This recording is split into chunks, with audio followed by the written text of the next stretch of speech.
It never occurred to me that my chiropractor could address my breathing problem.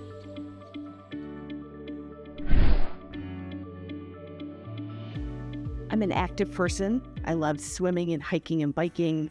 And I was out biking one spring. I really felt like I was suffocating to the point where I had to jump off my bike, rip off my helmet, and just gasp for air. It was terrifying.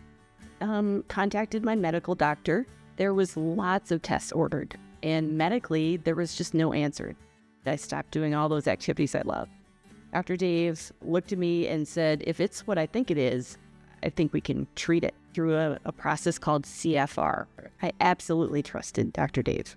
When talking about CFR adjusting, stands for Cranial Facial Release. It's a non-invasive technique. It adjusts the bone in the skull. The results are unbelievable. I'm able to do all my activities, and it is thrilling.